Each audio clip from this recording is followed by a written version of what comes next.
How's it going, Eric? Last year's Vanderbilt game, obviously the ending was very memorable. What do you guys remember about that second half, as it was kind of sliding, Vandy takes the lead, and you especially, Luke gets hurt, now Zeb's coming in. What was your mindset going out on the field? Just keep doing your job. I mean, that's the main thing you can do. No matter who's up, whoever goes down, the next person knows the game plan. They just got to come in there and execute. That was the main thing. And, we got down a little bit, then we rallied back, and we had a good ending to the game. So just got to go out there and just execute.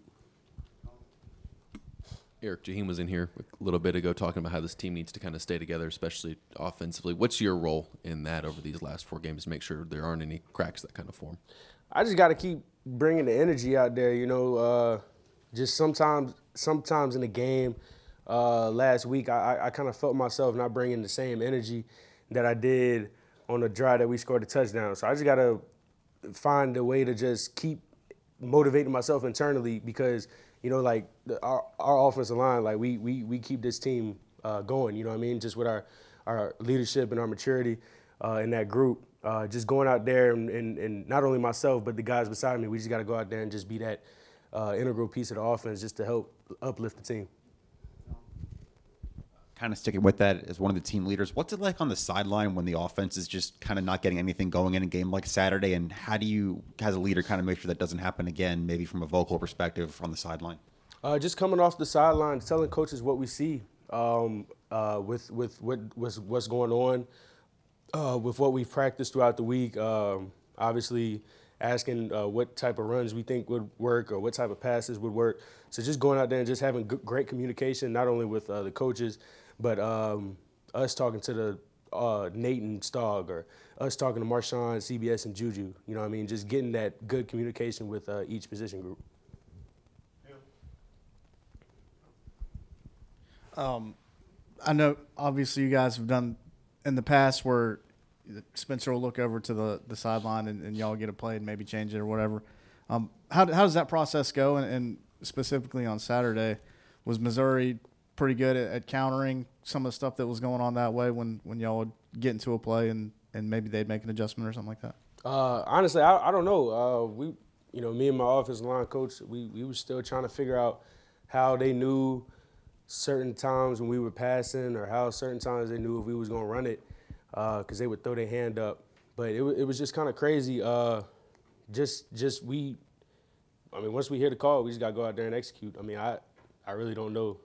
It's whatever they call. We just getting in a check game. We just got to go out there and execute. Eric, what's the mindset, the mood of the guys, of you guys these last couple of days? Because I'm guessing as disappointed as you might have been with Saturday's outcome, you still won 4 straight before that, and you got a little bit of a run going. Yeah, it's still football at the end of the day. We 5-3. You know what I'm saying? You look at it, we could be 1-7, or we could be 2-6. We 5-3. So you just got to go out there and just take everything with a grain of salt and just keep executing and just keep building on. Not looking. Coach Beamer says it all the time. You're not looking in the rearview mirror. You always looking forward in the front view. So. Eric, I want to go back to your comment about not bringing the same energy as you did on the touchdown drive. How does that happen? Especially as a with your experience. It's not it's just with the flow of the game. You just gotta go out there and you gotta tell yourself just help the team in whatever way that you're doing. You could be blocking to the right one play, right? But the ball's over there to the left. I can run over there and chase the ball, and I can help push the pile, or I can help get my running back up, or whoever got the ball, help them get up. Just letting the guys know that we got your back. You know what I'm saying? So if we do a good job of showing them that we care about them, that'll help them know that I'm uplifting them, then they'll know that I got their back so they can go out there and have my back.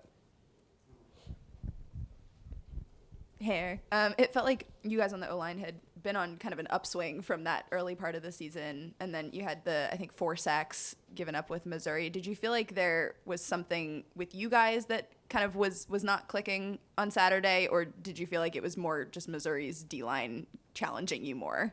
They always have a good D-line, but, we just got to go out there and be better.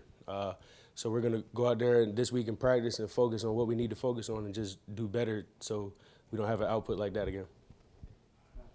You talked about always looking forward. Obviously, as a six-year guy, you want nothing more than a bowl game at the end of this season. Knowing what's waiting in those last couple weeks of the regular season, just how much importance are you putting on these couple games here to try and secure that?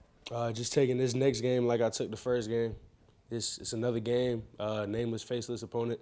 Just got to go out there and execute.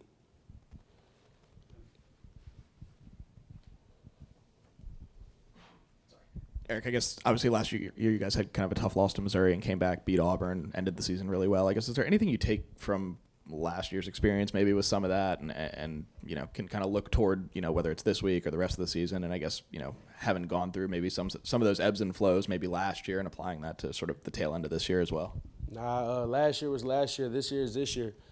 We write our own story. We're in the middle of our movie film, and it's not over with yet. A lot of people might have written us off, but it's not over yet. So, Going back to what you're saying about Missouri seeming to know what y'all are doing, run or pass, I think it was mentioned on the game, on the TV copy a couple times by the announcers. At what point did that become apparent to y'all that they had an idea that they knew what was coming? I don't know. I really don't know what they were looking at, but every time they threw their hand up, they knew we was passing. So I don't know what keys they saw in the film or on the game, but you could see the D linemen just throw their hand up, so they knew he was passing. I don't know what they was reading, but and that was, did they start doing that like right from the get go? I didn't notice until I saw after halftime. Yeah, it didn't happen in the first like 2 or 3 drives, but later in the road, I don't know. I don't know if they was listening or just reading something in the backfield or us, but I don't know. Eric, this offense at times has shown some flashes, but it's kind of been disjointed at times. What can y'all do over these last 4 to really gain some consistency and kind of live up to what this offense was supposed to be maybe first early in the season? Just going out there and executing and staying close, like Jaheim said, just staying close with each other. The guys in the locker room, we know what we got, and the bond that we got is special. And we want to just make sure that we show everybody that we are the closest team in the nation. No matter what's going on, we always gonna have our brothers back. So.